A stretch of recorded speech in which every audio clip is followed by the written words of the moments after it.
여러분 안녕하세요. 반갑습니다. 이번 시간에는 전산회계 1급 117회차 실무시험 풀이 시작해 보도록 할게요. 자, 문제를 푸실 때 본인 회사 이름 체크를 꼭 해주셔야 됩니다. 굉장히 사소한 부분이긴 하지만 우리가 문제를 풀어낼 때 우리 회사가 판매 입장인지 아니면 구매하는 입장인지 헷갈리지 않고 정확하게 판단이 가능합니다. 자, 회계기간은 2024년도입니다. 문제 1번 볼게요. 기초정보관리 및 전기분 재무제표에 대한 자료고요. 각각의 요구사항에 답하라고 합니다. 자, 문제 1번은 가장 기초적인 내용이고요. 그리고 10점을 차지하고 있기 때문에 실수하지 않고 꼭 문제를 풀 수 있도록 정리해 주셔야 됩니다. 다음 자료를 이용하여 계정과목 및 적요 등록 메뉴에서 대체 적요를 등록하시오. 자, 그럼 프로그램 열어볼게요. 기초정보관리 메뉴에서 계정과목 및 적요 등록 들어갈게요. 자, 이렇게 들어오신 다음, 자, 코드가 적혀 있네요. 자, 그러면 중간에 코드를 아무거나 선택 딱 해주시고요. 키보드에서 컨트롤과 F를 눌러주시면 이렇게 찾기라는 창이 뜰 겁니다. 그래서 코드를 812번 눌러주시면 프로그램이 자동으로 찾아줍니다.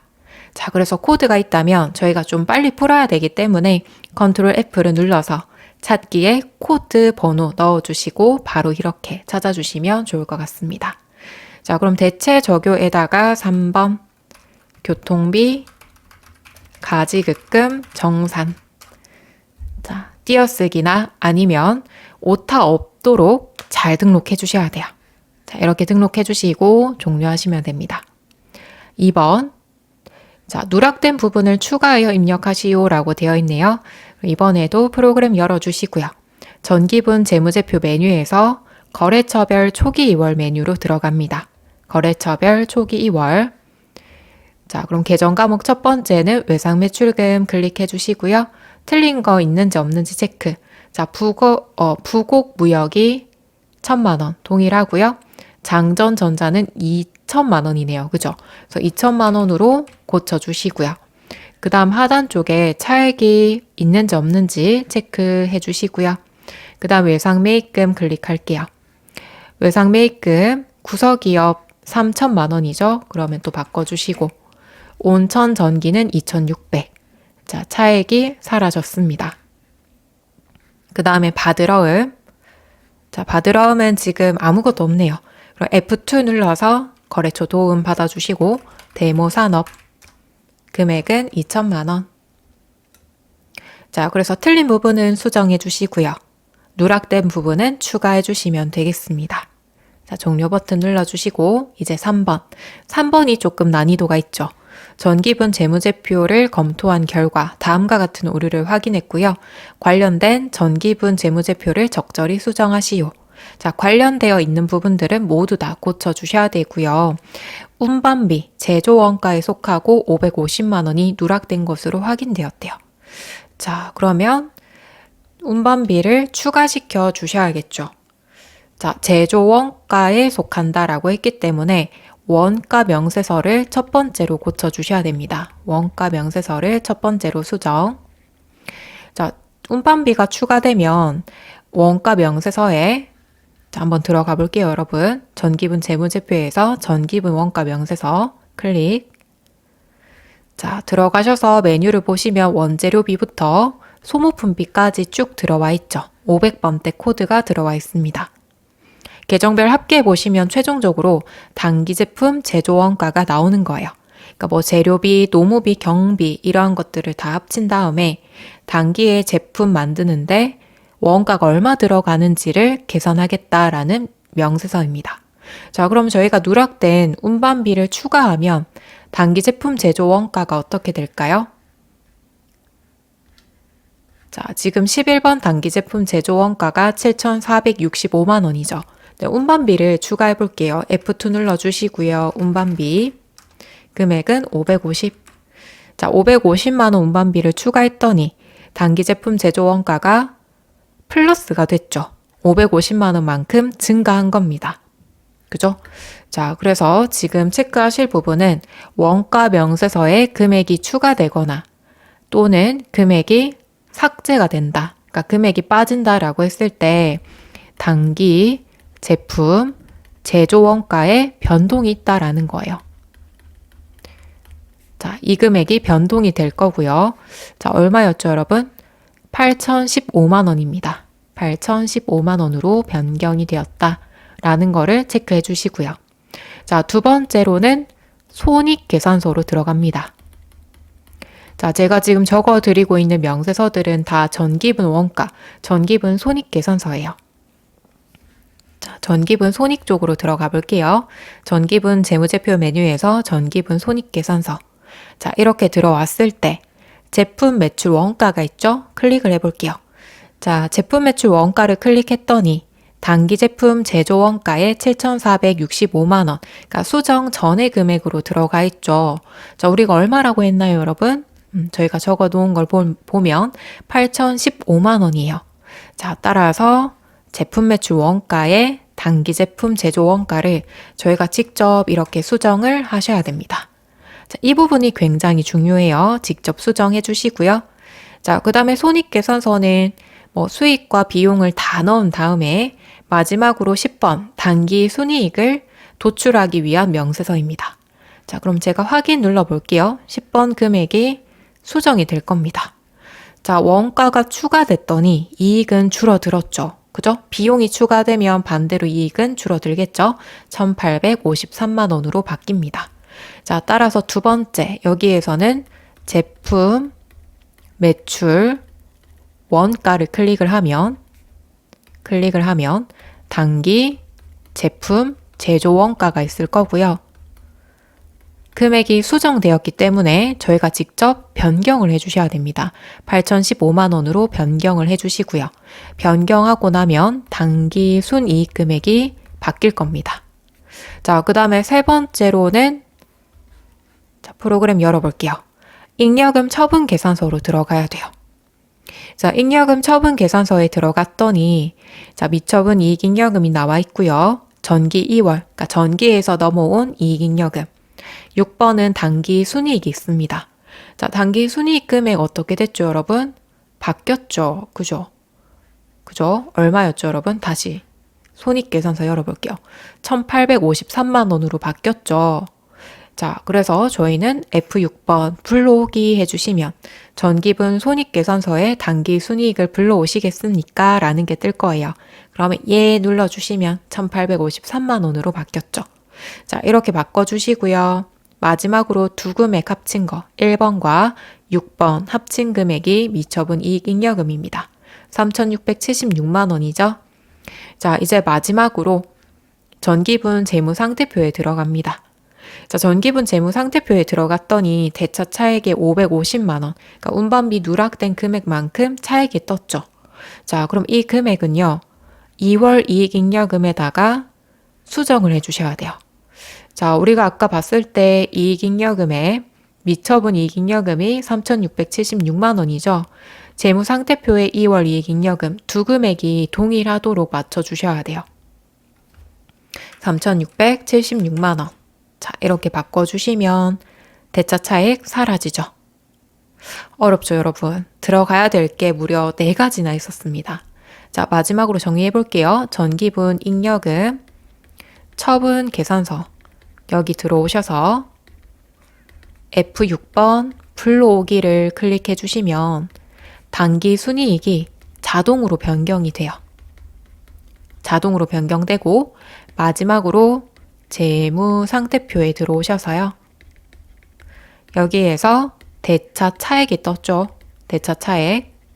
자, 그 금액을 없애도록 해주셔야 되기 때문에 이 대차 차액을 2월 이익 잉여금에다가 넣어줍니다.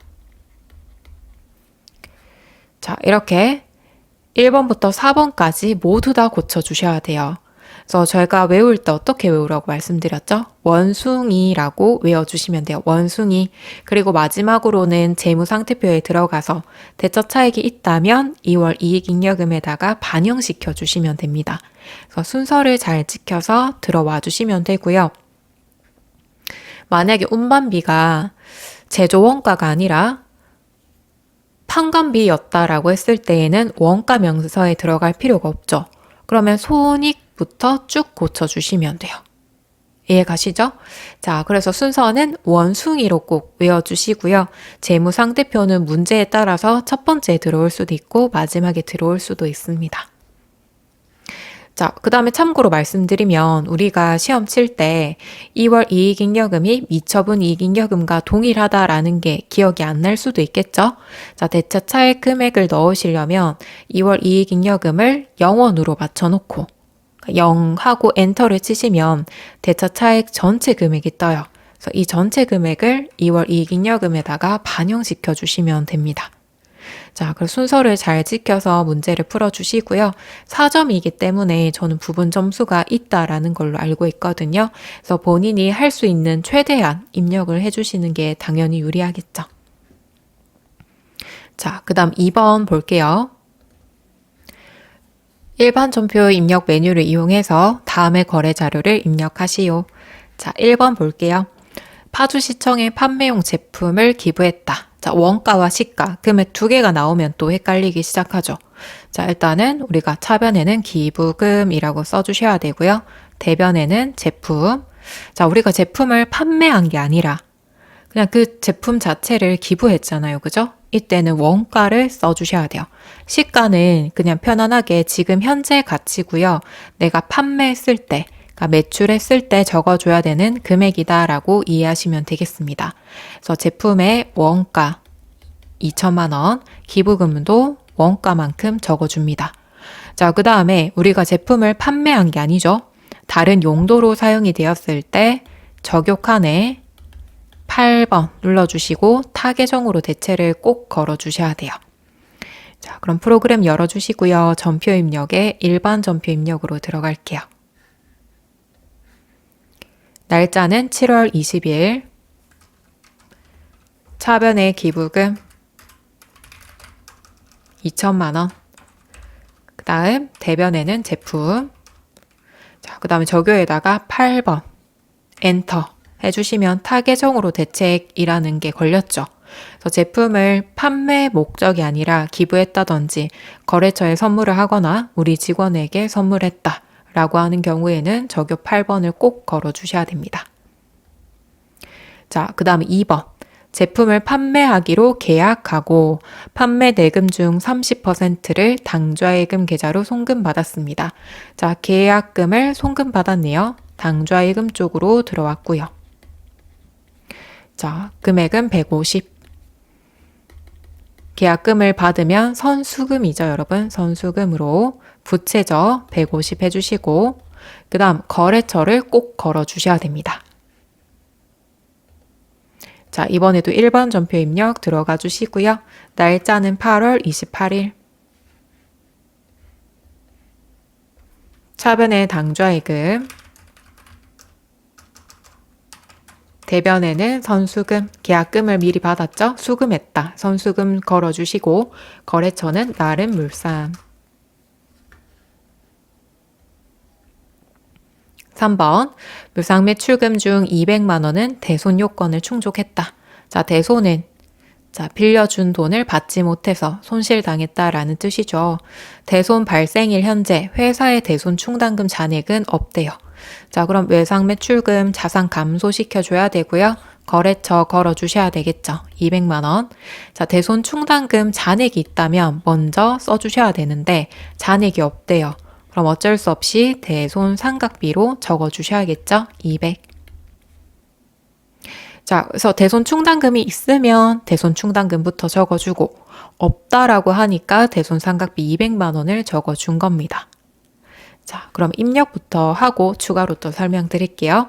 자, 10월 1일 차변의 대손 상각비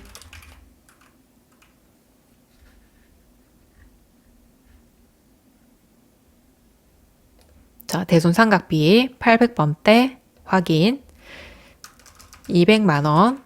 그 다음 대변에는 외상 매출금 자산 감소시켜주고 거래처 걸어주시고요.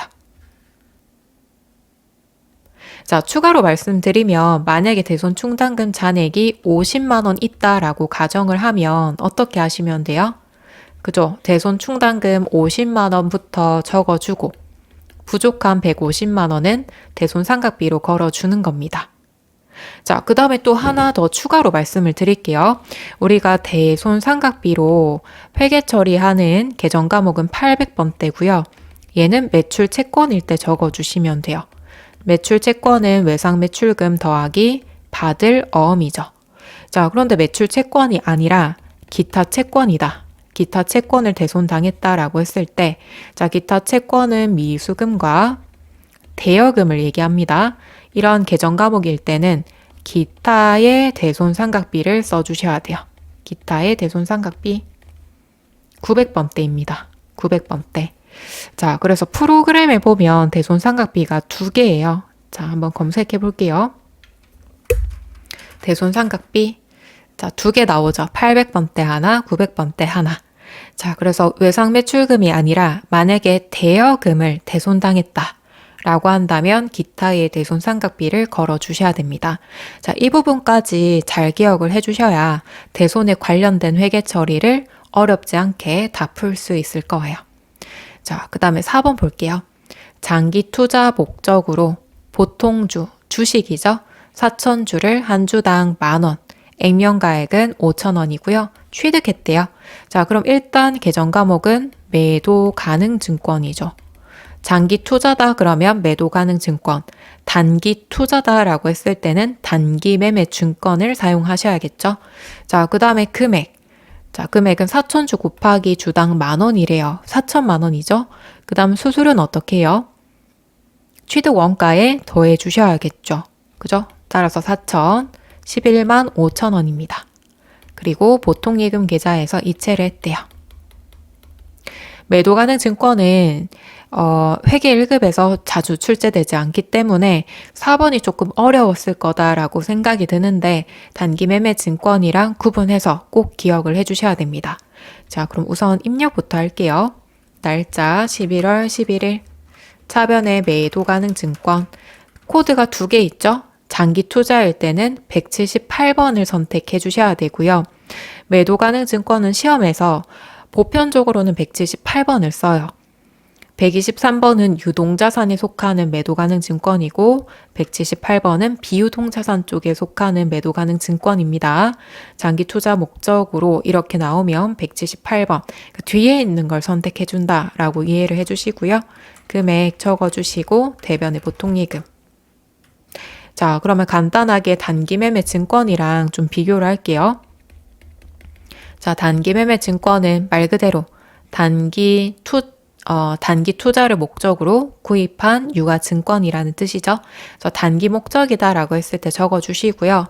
그 다음에 수수료는 어떻게 해야 돼요? 우리 수수료는 수수료 비용으로 처리를 해 주셔야 돼요. 900번대로. 그죠? 자, 그런데 매도 가능 증권은 수수료 비용으로 처리하지 않고 어떻게 하시면 돼요? 취득 원가에다가 포함시켜 주셔야 됩니다. 자, 그래서 이 부분 좀 잘 구분해 주셔야 되고요. 특히나 시험에서는 단기 매매 증권과 매도 가능 증권 두 개 구입하는 거를 많이 물어봐요. 두 개 구분을 잘 하고 있는지 실무에서도 묻고요. 이론에서도 자주 묻거든요. 그래서 잘 구분해 주시면 좋을 것 같고요. 그 다음에 또 하나 주의하실 점은 액면가액이 있죠. 자, 우리 액면가액으로 회계 처리하는 건 딱 두 개밖에 없어요. 하나는 자본금. 자본금으로 회계 처리할 때는 주식을 발행했을 때죠. 자, 그 다음에 하나는 사채를 발행했을 때요. 사채를 발행할 때. 그래서 이 두 개의 계정 과목 제외하고서는 액면가액으로 회계 처리하지 않습니다. 단기 매매 증권, 매도 가능 증권 모두 마찬가지 액면가액으로 회계 처리하지 않는다라는 거 잘 기억해 주셔야 됩니다. 그 다음 5번 볼게요. 자, 지금 직원의 교육을 실시했고요. 강사료는 250, 원천 징수, 금액을 차감한 228만 원을 보통예금 계좌에서 이체하여 지급했다. 자, 그럼 교육은 교육 훈련비라고 적어 주셔야겠죠. 생산 부서니까 500번대로 제조 쪽으로 적어 주시고 250. 자, 그 다음 강사한테 지급할 때 세금 떼고 지급을 해 주셔야 돼요. 세금 떼는 걸 원천 징수라고 하는데 예수금이죠. 그죠?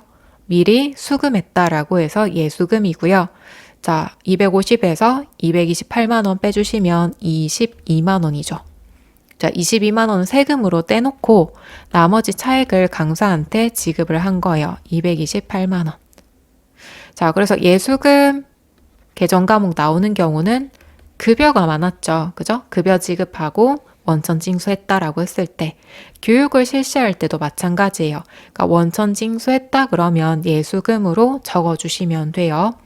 그 다음에 또 하나 주의하실 점.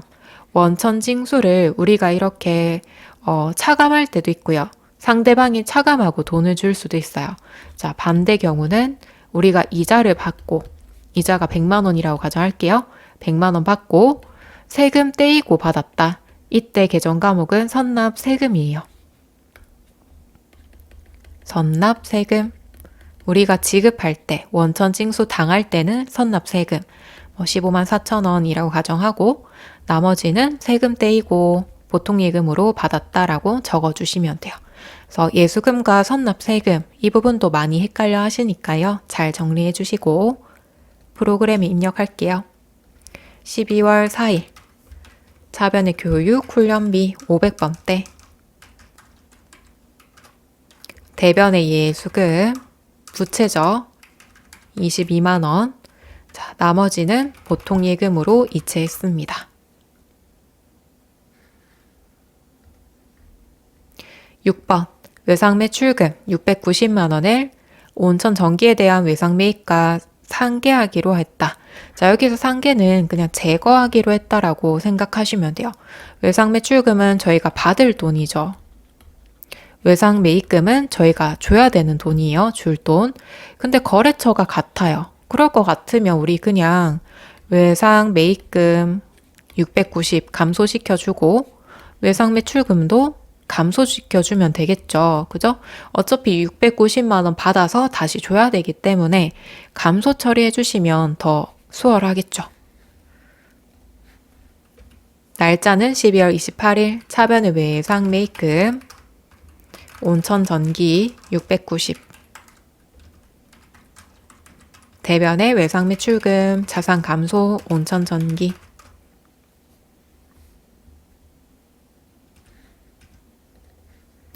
자, 그 다음 문제 3번 볼게요. 매입 매출 전표 입력 메뉴를 이용하여 다음 거래 자료를 입력하시오. 문제 3번은 매입 매출 전표 입력 문제고요. 자, 매입 매출 전표 입력하실 때 일단 첫 번째 증빙을 잘 체크하셔야 됩니다. 자, 세금 계산서인지, 현금 영수증인지, 신용카드인지 증빙 체크 잘 해주시고 두 번째는 부가세가 있는지 없는지 체크 잘 해주셔야 돼요. 부가세 10% 있다 그러면 과세죠. 수출했고 부가세가 0%다 그러면 영세죠. 그 다음에 부가세가 없다 그러면 면세. 자, 이렇게 크게 세 가지가 있다라는 거. 마지막으로는 매입인지 매출인지도 잘 체크해 주셔야 돼요. 자, 그럼 1번 볼게요. 1번. 자, 내국 신용장에 의하여. 자, 내국 신용장이 나왔다. 혹은 구매 확인서가 나왔다 그러면 영세로 봐주시면 되겠죠. 자, 지금 증빙도요. 영세율전자 세금 계산서다. 그러면 12번 영세로 잡아주시고요. 매출 영세. 그 다음 판매 대금 중 계약금을 제외한 잔금은 약속어음으로 수령을 했고요. 계약금은 작년 말에 현금으로 받았대요. 자, 그러면 대변에 제품 매출. 자, 우리 제품 매출은 자동으로 분계될 거고요. 돈 받은 거 분계해 주셔야 되는데 약속어음으로 수령했대요. 그러면 받을 어음 1650만 원 중에 500만 원은 계약금으로 받았죠. 그럼 나머지 1150만 원을 어음으로 받고 나머지 500만 원은 계약금이기 때문에 선수금으로 분계를 해주셔야 돼요. 간혹 가다가 현금으로 분계하시는 분들이 있으시긴 한데요. 자, 현금으로 분계하시면 안 되죠. 왜냐면 작년 말에 현금으로 받았기 때문에 우리가 작년 말에 분계할 때 현금으로 500 적고 그 다음에 계약금을 미리 받았기 때문에 선수금으로 분계를 했겠죠. 자, 이렇게 분계를 했다가 제품을 판매할 때 부채를 감소시켜 주시면 되는 겁니다. 그래서 선수금 분계 주의해 주시고요. 자, 그럼 이제 매입 매출 전표 입력으로 들어갈게요. 전표 입력에서 매입 매출 전표 입력 클릭해 주시고요. 날짜는 7월 11일, 유형은 12번 영세, 매출 쪽에서 찾아주시면 되고요. 품목은 간단하게 적어주시면 됩니다. 제품 매출 1650, 거래처는 전남, 전자의 1번 여체크 해주시고요. 영세율급은 F2 눌러주시고 3번이죠. 내국신용장 구매 확인서, 서류 번호는 생략해주시고 분계는 3번 혼합. 자, 그럼 차변에 받을 어음 1150, 나머지는 선수금 500. 자, 그래서 1번은 선수금 유의해 주셔야 되고요. 2번 8월 25일 회사 건물에 부착할 간판 제작 대금 550만 원, 부가세 포함이고요. 50만 원은 현금으로 빛나는 간판에 지급했습니다. 나머지는 다음 달에 지급하기로 하고요. 전자 세금 계산서를 수취했다라고 합니다. 자산으로 처리할 것. 사업과 관련이 있기 때문에 51번 과세로 잡아주셔야 되고요. 자, 하단에 보시면 50만 원 현금, 500만 원은 외상으로 지급했죠. 따라서 미지급금으로 분계를 해주셔야 됩니다. 자, 프로그램 열어볼게요. 자, 매입 매출 전표 입력에 들어가 주시고 날짜는 8월 25일, 매입과세, 자, 품목은 간판이라고 적어볼게요. 500에 50, 빛나는 간판, 전자 여체크 분계는 혼합. 자, 차변에 자산으로 처리해라 라고 했기 때문에 비품으로 잡아주시고요. 대변에 50만 원은 현금. 자, 50만 원 현금. 나머지는 미지급금으로 넣어주셔야 돼요. 자, 다음 3번. 한수상사의 제품을 판매하고요. 전자세금 계산서 발급했대요. 자, 매출이죠? 그러면 11번 과세 유형 적어주시고 보통 예금으로 200만 원을 입금받고 나머지는 이달 말 입금받을 예정이다. 자, 나머지는 외상 매출금이라고 적어주시면 되겠죠. 자, 여기 보시면 외상 매수금이 350이고 외상 매출금으로 분계하시면 됩니다. 입력할게요. 9월 17일 11번 과세 제품 매출 자 500에 50 거래처 한수상사 전자 1번 여체크 분계는 혼합 차변에 보통 예금으로 200만 원 받고 나머지는 외상 매출금으로 잡아주셔야겠죠.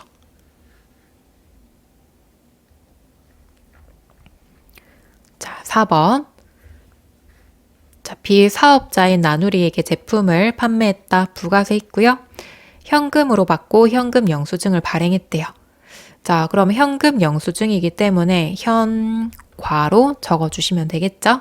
부가세 있으면 과세니까 현과, 매출 현과 잡아주시고요. 자, 그럼 입력할게요.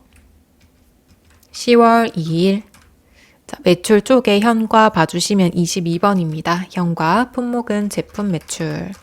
자, 현과 입력하실 때 110만 원으로 입력을 하시면 부가세와 공급가액이 자동으로 나뉘어집니다. 거래처명 적어주시고요. 분계는 1번 현금 해주시면 되겠죠. 자, 그래서 주의하실 점은 부가세 있는지 없는지 체크, 증빙 체크 해서 두 개를 조합해 주시면 돼요. 현금 영수증이고 부가세가 있으면 과세, 현과 이렇게 적어 주시고 그 다음에 우리 아까 입력을 할 때 공급가액, 부가세 합쳐서 총 거래 금액을 공급가액에 입력하면 자동으로 나뉘어줬죠. 자, 이러한 기능이 있는 거는 현과 있고요. 카과 있고 건별 있습니다. 세 가지 기억해 주시면 조금 더 수월하게 입력이 가능하고요. 외우는 거 싫다. 그러면 저희가 현과 입력할 때 제품 매출 이렇게 적었고 공급가액에서 부가세를 나눠주는 거를 몰랐다라고 했을 때 100만 원으로 입력을 했겠죠. 그럼 100만 원에서 공급가액 부가세가 또 나눠져요. 그러면 다시 본인이 바꿔주시면 돼요. 이렇게. 그죠?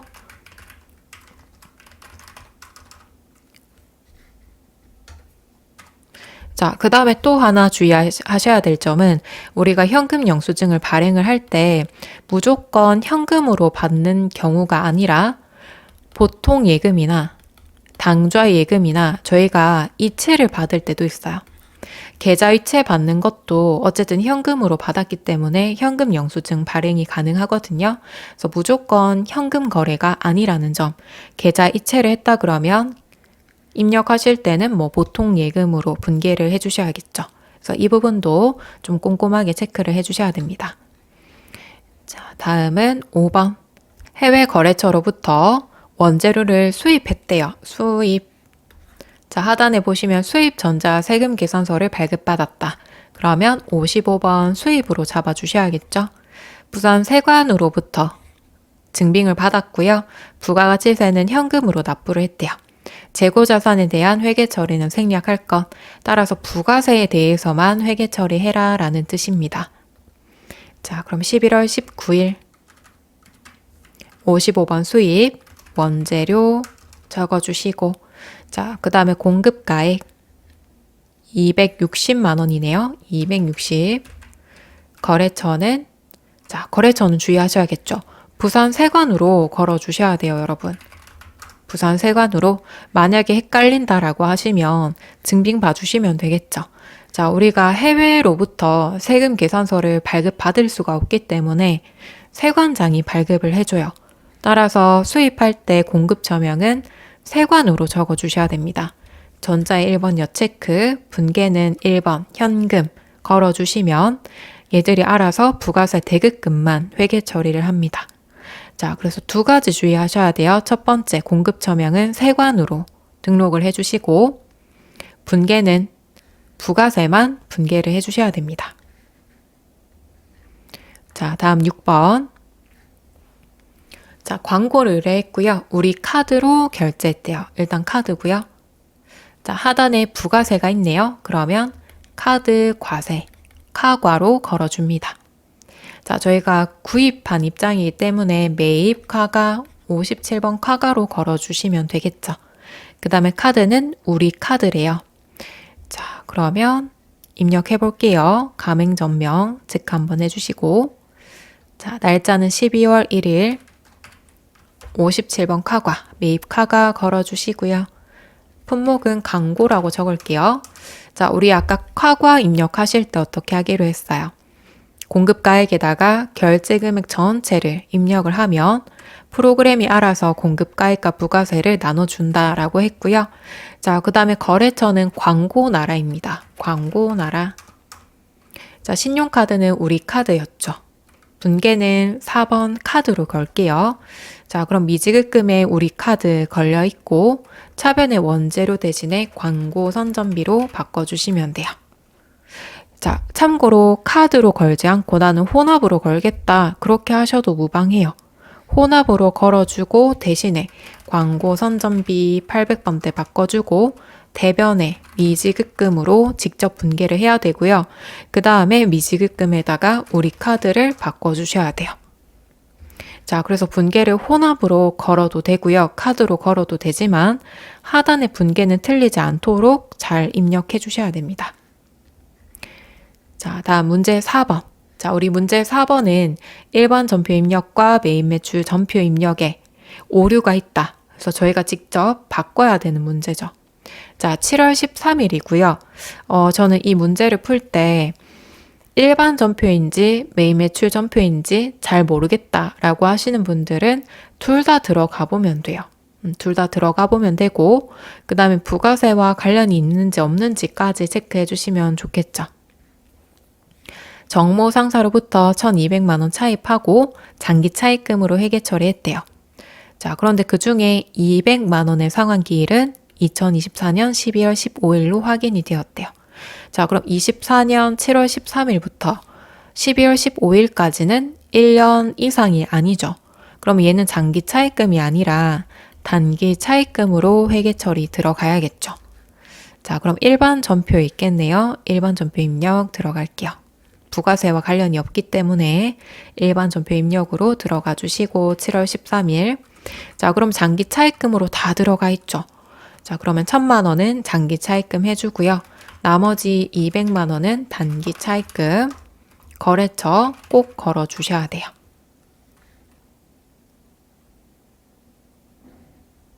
자, 그 다음에 2번. 공장 건물에 엘리베이터를 설치하고요. 1,100만 원 부가세 포함 다운테크의 보통예금 계좌로 이체하여 지급했습니다. 해당 엘리베이터 설치는 건물의 자본적 지출에 해당하지만 착오로 인해 수익적 지출로 처리했다. 자, 우리 자본적 지출은 자산으로 처리해야 되고요. 수익적 지출은 비용으로 처리해야 돼요. 수선비. 헷갈리는 분들은 수수라고 외워주시면 돼요. 자, 그런데 주의하실 점. 만약에 차와 관련이 있다 그러면 차량 유지비로 처리를 해주셔야 됩니다. 자, 우리 자본적 지출, 수익적 지출은 회계 1급에 굉장히 자주 출제가 되고 있기 때문에 얘들은 필수적으로 꼭 기억을 해주셔야 돼요. 자, 부가세가 있다면 메인 매출 전표 쪽으로 들어와 주시고요. 11월 10일. 자, 분계 클릭해 주시면 수선비로 들어가 있죠. 수선비 F2 눌러주시고 건물로 바꿔주시면 됩니다.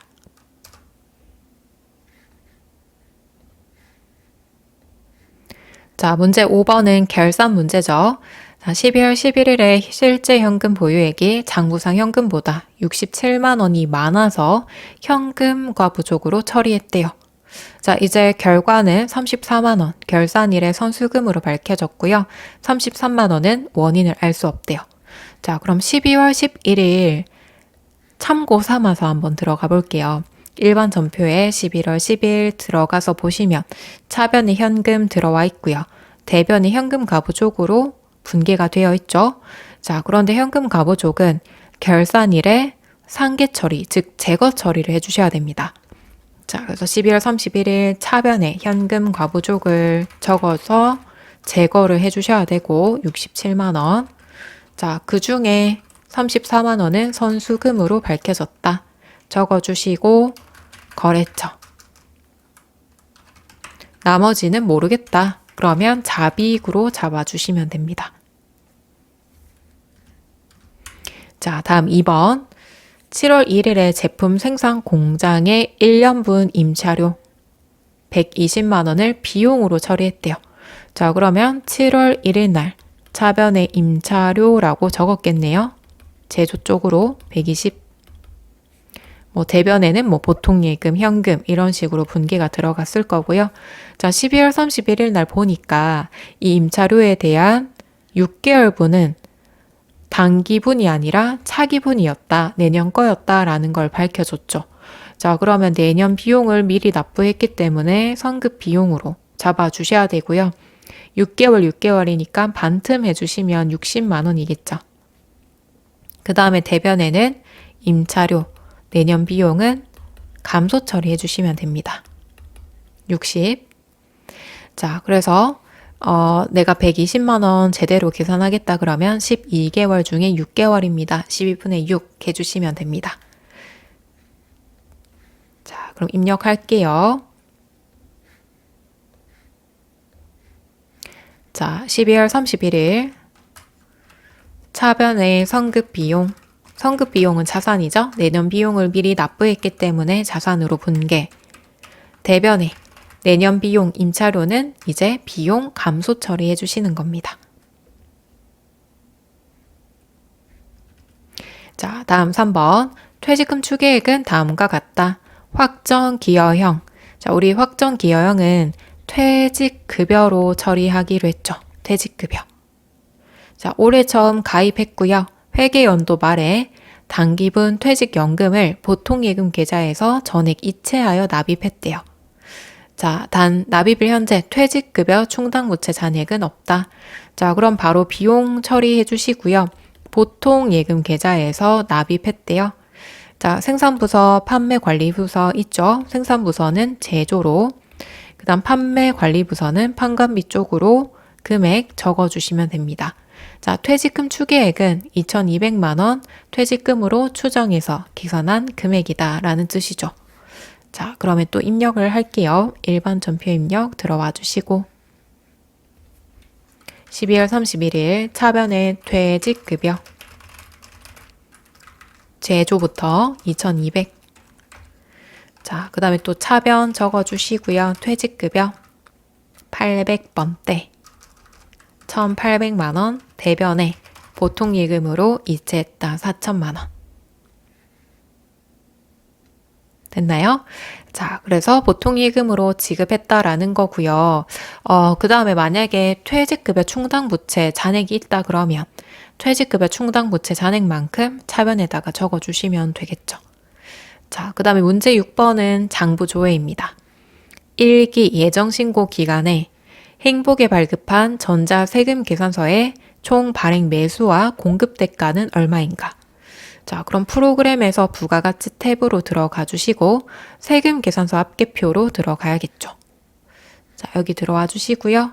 1월부터 3월까지. 발급을 했기 때문에 매출로 봐주시고요. 자, 그 다음에 주행복. 자, 매수는 9장이고요. 공급 대가를 물었죠? 공급 대가는 공급가액과 부가세를 합친 금액입니다. 자, 그럼 계산해 볼게요. 6,550만 원 더하기 655만 원. 공급 대가는 7,205만 원입니다. 7,205만 원. 자, 그래서 이 부분까지 좀 잘 봐주셔야겠죠. 공급 대가는 공급 가액과 부가세 합친 금액. 말 그대로 공급하고 받은 대가라는 뜻이기 때문에 두 개를 합쳐주시면 돼요. 자, 매수는 9장이죠. 2번. 6월 한 달 동안 발생한 영업의 비용 중 발생액이 가장 많은 계정 과목과 가장 적은 계정 과목의 차액은 얼마인가? 자, 영업의 비용 중에서도 가장 많은 거, 가장 적은 거 찾아주셔야 되기 때문에 이런 경우에는 회계관리 탭에서 일계표에 들어가시면 직관적으로 볼 수 있어요. 자, 6월이라고 했죠. 자, 6월 달로 들어가 주시고요. 영업의 비용 있고 영업의 비용 하단 쪽으로 계정 과목이 이렇게 나열이 되어 있죠. 그죠? 자, 가장 많은 거 합계 쪽 봐주셔야 돼요. 가장 많은 거는 이자 비용이고 가장 적은 거는 기부금이네요. 두 개의 차이를 물었기 때문에 빼주시면 되겠네요. 146만 원 빼기 기부금 50만 원 그러면 96만 원입니다. 96만 원. 자, 3번. 자, 거래처로부터 회수한 외상 매출금은 얼마인가? 자, 이런 경우는 거래처 원장 들어가시면 되겠다. 그죠? 자, 장부관리에서 거래처 원장. 4월 중 계정 과목은 자, 뭐였죠? 외상 매출금이었죠. 외상 매출금. 그 다음에 거래처도 정해져 있었죠. 리제 상사.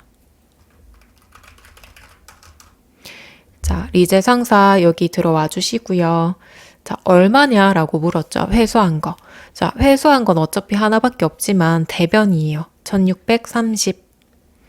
자, 1630 회수를 물으면 대변입니다. 왜냐면 우리가 현금으로 회수했다라고 가정을 했을 때 이렇게 회계 처리하죠. 외상 매출금이 대변 쪽으로 들어가죠. 그래서 대변 금액 봐주시면 돼요. 자, 따라서 금액은 1630만 원 적어주시면 되겠습니다. 자, 이렇게 적어주시고 마무리해 주시면 되겠습니다. 자, 이렇게 해서 117회차 전산회계 1급 풀어봤고요. 실무도 마찬가지입니다. 틀린 문제들 잘 체크해 주시고요. 계정 과목 꼭 숙지해 주시고 시험장에 들어갔을 때 비슷한 유형이 나왔다, 틀리지 않도록 정리 잘 해주시길 바랍니다. 그러면 수고 많으셨고요. 저희는 또 다음 강의에서 뵙도록 할게요.